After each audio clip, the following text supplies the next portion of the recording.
ഇന്നത്തെ recipe white sauce പാസ്തയാണ്. അതിന് വേണ്ടിയിട്ട് ഒരു പാൻ ചൂടാക്കി അതിലോട്ട് കുറച്ച് ബട്ടർ മെൽറ്റ് ചെയ്തിട്ട് നമ്മളൊരു 2 ടേബിൾ സ്പൂൺ മൈദ നന്നായിട്ട് മിക്സ് ചെയ്യുക. ആ ബട്ടറും മൈദയും കൂടി നന്നായിട്ട് മിക്സ് ചെയ്യുക. അതിലോട്ട് ഞാനിപ്പോൾ 1/2 ലിറ്റർ പാലാണ് ഇതിലോട്ട് ഒഴിച്ചേക്കുന്നത്. 1/2 ലിറ്റർ പാല് നന്നായിട്ട് ഒഴിച്ച് കഴിഞ്ഞാൽ നന്നായിട്ട് തിക്കായിട്ട് വൈറ്റ് സോസ് ആയിട്ട് വരും. അത് വൈറ്റ് സോസ് ഇങ്ങനെയാണ് റെഡിയാക്കി എടുക്കേണ്ടത്. ഇപ്പോൾ നമ്മളിത് കട്ട പിടിച്ചു എന്ന് വെച്ചിട്ട് ഒന്നും പേടിക്കേണ്ട ആവശ്യമില്ല. നമ്മൾ നന്നായിട്ട് മിക്സ് ചെയ്ത് കഴിഞ്ഞാൽ അത് നന്നായിട്ട് കുറുകി വരും.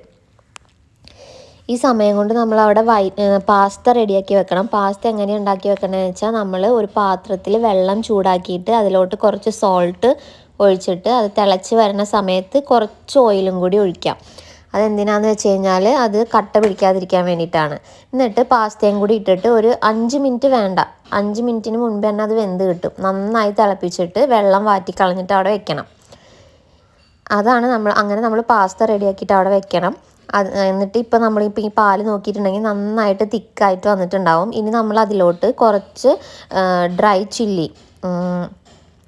ചില്ലി പൊടിച്ചതും അതുപോലെ തന്നെ ഒറിഗാനോവും പിന്നെ മധുരം നിങ്ങൾക്ക് ശർക്കരയാണ് വേണമെന്നുണ്ടെങ്കിൽ അത് ആഡ് ചെയ്യുക. ഞാൻ ആഡ് ചെയ്തേക്കുന്നത് ഷുഗറാണ്. കണ്ട ഈ ഒരു കൺസിസ്റ്റൻസി ആയിട്ട് കിട്ടും നമുക്ക്. ഇനി ഇതിലോട്ട് നമ്മൾ ആഡ് ചെയ്യേണ്ടത് നമ്മൾ വേവിച്ച് വെച്ചേക്കുന്ന ആ പാസ്ത ഇതിലോട്ട് ആഡ് ചെയ്തിട്ട് നന്നായിട്ട് മിക്സ് ചെയ്യുക. നന്നായിട്ട് മിക്സ് ചെയ്തിട്ട് നല്ല ലൂസായിരിക്കുമ്പോൾ തന്നെ തീ ഓഫ് ചെയ്യണം. കാരണം അത് ഇരിക്കും തോറും നല്ല കട്ടിയായിട്ട് വരും. കണ്ട ഇപ്പോൾ ഇത് റെഡി ആയിട്ടുണ്ട്. ഇനി അതിൻ്റെ മേലെ കുറച്ച് ഒറിഗാനോവും കൂടി ഇട്ട് കഴിഞ്ഞ് കഴിഞ്ഞാൽ നമ്മൾ പാസ്ത റെഡിയായി.